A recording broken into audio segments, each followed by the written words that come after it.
Fue un discurso de casi 4 horas el de la Presidenta de la Nación ayer en la apertura del Congreso, de las sesiones ordinarias del mismo. Repasó diferentes temas, su gestión, la cuestión económica, causa AMIA, la muerte de Nisman. Vamos a repasar estos fragmentos del discurso de la Presidenta. Pueden bajar los carteles porque yo los vi y voy a hablar. Pensaba hablar, no necesito de la AMIA, no necesito carteles para hablar. Hablo de la AMIA desde 1994. A los que me ponen cartelitos,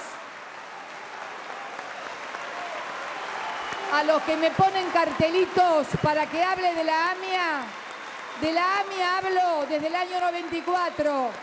Desde la AMIA estoy desde el año 1996, cuando denuncié a Galeano y a todos los que encubrieron y no permitieron que se supiera la verdad.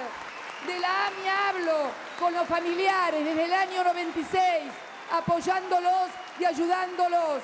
De la AMIA hablo y seguiré hablando en Naciones Unidas, reclamando que se haga justicia, como no lo hizo ningún presidente argentino. De la AMIA hablo. De la AMIA hablo. De la AMIA hablo diciendo que se quiere demorar el juicio de encubrimiento desde el año 2002 de autoridades argentinas, de los servicios de inteligencia que cubrieron y encubrieron y no permitieron que se supiera la verdad. Han pasado 21 años. Han pasado 21 años. Han pasado 21 años y no tenemos un solo condenado, ni un solo preso por AMIA. Y vinculado a esto, no puedo soslayar la denuncia que efectuara quien en vida fuera el titular de la UFI, AMIA, el fiscal Alberto Nisman, que por supuesto lamento su muerte como lamento la muerte de cualquier argentino, de cualquier persona, de cualquier ser humano, Pero también quiero decir que leí profundamente tanto la denuncia como la sentencia del juez Rafecas. No voy a hablar de la sentencia del juez Rafecas porque la sentencia del juez Rafecas habla por sí sola. Pero sí tengo que hablar, y no puedo evitarlo, el descubrimiento que yo no sabía, ni ningún argentino sabía, de 2 documentos que estaban en la caja fuerte del doctor Nisman y a los que hace referencia la sentencia del doctor Rafecas. Esos 2 documentos dicen exactamente lo contrario a lo que dijo en su denuncia. Ese expediente que dice Cristina Fernández de Kirchner sobre encubrimiento, luego de haberse agregado por parte de las actuales funcionarias de la UFI y por el juez Rafecas, la causa debería ser recartulado y debería llamarse Nisman versus Nisman. ¿Porque a qué Nisman le creo? ¿Al de la denuncia sin pruebas del 14 de enero del 2014? ¿O al Nisman, de enero del 2015?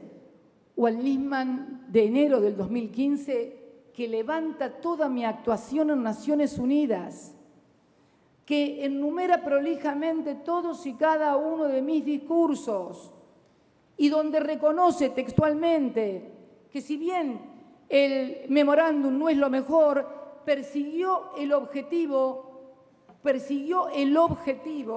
siempre de lograr que los acusados se sienten frente al juez de la causa en Teherán a ser interrogados, porque si no son interrogados no hay causa ni hay juicio. Este Congreso sancionó hace años, con amplísima mayoría, una ley de medios. Fue judicializada con medidas cautelares, con juicios de fondo, de forma hasta que finalmente la Corte Suprema la dejó y la declaró constitucional. Hoy está vuelta a ser suspendida por esa suerte de derecho cautelar de libre que se ha creado en un sector, no en todos, porque sería injusta si generalizara, en un sector del Poder Judicial que se ha convertido en un partido. Porque hay que ser independiente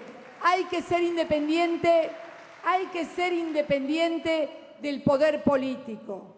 Hay que ser independiente de los poderes concentrados de la economía. Pero de lo que no puede ser nunca independiente el Poder Judicial es de la Constitución, de las leyes, de los códigos de forma y de los códigos de fondo. No se puede ser independiente de eso. No pueden juzgar y firmar cualquier cosa. De eso pueden ser dependientes. Y últimamente, el Partido Judicial se ha independizado, pero de la Constitución, se ha independizado de las leyes, se ha independizado de los códigos, se ha independizado de todo el sistema normativo vigente. Y entonces sustituye lo que es una función específica del Poder Ejecutivo votado por el pueblo y también de ustedes. El Poder Legislativo sustituye también una voluntad que es la del Poder Legislativo. Porque nadie está pidiendo que las cosas sean declaradas constitucionales. Lo único que no se está pidiendo es que se cree un forum shopping o se cree una medida de cautelares delivery para impedir que se gobierne e impedir aplicar leyes que son constitucionales. A ver, son temas que están muy relacionados, ¿no? Empezó hablando de AMIA, continuó con Nisman y el Poder Judicial. Incluso los carteles, algunos tuvieron que bajarlos. Las dos cartas a las que hacía referencia a la presidencia, ayúdanos a entender. Raúl de la Torre con nosotros, buen día. ¿Qué tal? Buen día, Lourdes. Sí, son dos documentos que aparecieron en la caja de seguridad del fiscal Nisman, que los tomó en cuenta Rafecas. Hay una presentación y una declaración que hace una de las fiscales que pertenecía al equipo de Nisman cuando el 20 de febrero, después de la muerte de Nisman, junta estos elementos y los presenta a la justicia, que por primera vez sabemos el contenido ahora a partir de del fallo del juez Rafecas, que se refieren. Uno es el supuesto borrador de la presentación judicial de acusación contra la presidenta por encubrimiento.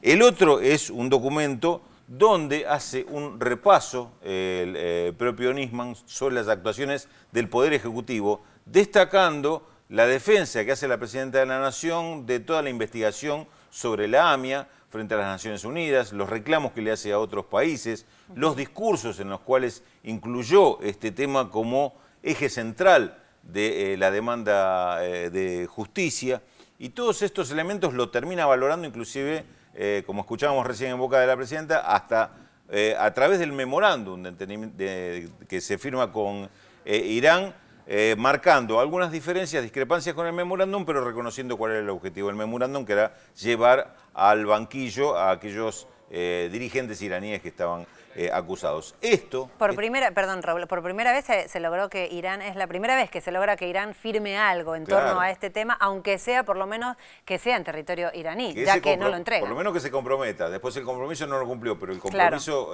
por lo menos por escrito, es lo que se logró. Se había logrado. Pero además, el dato importante es que esto que estamos comentando, relatando, son documentos y citas del fiscal Nisman que pertenecen al mes de noviembre de 2014, de diciembre de 2014 e inclusive enero de 2015. Es decir, que es todo muy reciente, todo muy previo a la muerte del fiscal Nisman, y se supondría, si es que la denuncia, porque acá aparece el otro tema, si es que la denuncia por encubrimiento la hizo el fiscal Nisman, esto parecería que se hizo en forma paralela. Ahora, a partir de esto aparece nuevamente la sospecha de que si esa denuncia la hizo efectivamente el fiscal Nisman, o a su regreso de Europa la recibió para ser presentada. Uno de los puntos muy fuertes que tuvo este discurso, realmente importante desde lo político, desde lo que tiene que ver con toda la estrategia, no solo de gobierno, yo diría estrategia de Estado, que presentó ayer la Presidenta, porque habló mucho del tema de la utilización que está teniendo, que sigue teniendo el caso AMIA para la política interna y externa. Tanto en el momento en que se tuvieron lugar los atentados, porque habló también el atentado de la Embajada de Israel, que se preguntó abiertamente por qué Israel no reclama por justicia para ese atentado donde murieron 29 personas, el momento político en el cual se dieron estos atentados que tenían que ver también con un involucramiento, cuál era la situación de Israel, del combate con Palestina, el acuerdo de paz que había firmado Yitzhak Rabin con Arafat, los sectores fundamentalistas que atacaban este acuerdo, que no querían el acuerdo de paz, y los atentados en Argentina que parecían ser parte de esto, y además la utilización política interna que está teniendo el tema de AMIA. A mí, te digo para terminar, lo que me sorprende es algunos comentarios que escuché de algunos candidatos presidenciales que dicen, no hablo de inseguridad. ¿Y este tema qué es?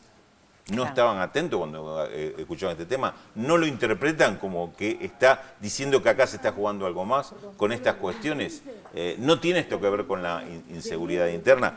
Realmente me parece que son temas muy duros para reflexionar muy fuerte, que algunos hasta se alarmaban, que escucharon en boca de un presidente porque decían que no correspondía a su rol meterse con estas cuestiones. Gracias, Raúl de la Torre. Bueno, son muchísimos los temas que se desprenden de este discurso, los vamos a ir tratando temáticamente. Seguimos ahora con otras noticias. Y no es para menos, Lourdes, porque tiene que ver con el discurso más importante quizás del año en la República Argentina, el discurso que da la Presidenta de la Nación para abrir las sesiones ordinarias del Congreso, justamente de los diputados, de los senadores. Uno hace su análisis desde casa y es por eso que siempre también se espera el análisis de quienes lo han presenciado, de los hombres y mujeres de la política. Escuchemos. Y ponerlos en el marco de una comisión investigadora en el ámbito del Parlamento, pero con peso dominante y mayoritario de organizaciones de la comunidad y personalidades de la ciencia, la cultura, los derechos humanos y la democracia. De manera tal de avanzar en identificar las responsabilidades políticas que hicieron posible, en términos locales, un atentado de esta naturaleza en la Argentina. Esto no se ha hecho nunca, y es lo que permite afrontar el fracaso ya estrepitoso que han tenido el Poder Judicial, el propio Parlamento y el Poder Ejecutivo en este tema. Tanto la AMIA como la embajada, los atentados con la Embajada de Israel, usted sabe que son cosas que ella lo lleva muy adelante y además fueron dos atentados contra los argentinos, de manera que sin duda que esto tiene mucha importancia, no solamente para ella, sino para todos los argentinos. Y ella ha sido una protagonista fundamental en la búsqueda de la verdad y la justicia y en hacer que finalmente los familiares de las víctimas puedan tener una respuesta, bueno, a tanta injusticia y a tanto dolor. Tanto los candidatos del oficialismo como los de la oposición piensan un ajuste para arrancarle conquista a la gente, a los trabajadores, al pueblo. Es así, por eso llama la atención que lo diga solo para los opositores, digo, la oposición tradicional y el oficialismo tienen pensado eso, como ya lo hizo este gobierno con la devaluación el año pasado que atacó el salario de los trabajadores. Bueno, alguna de las tantas reacciones que se desprendían después del discurso.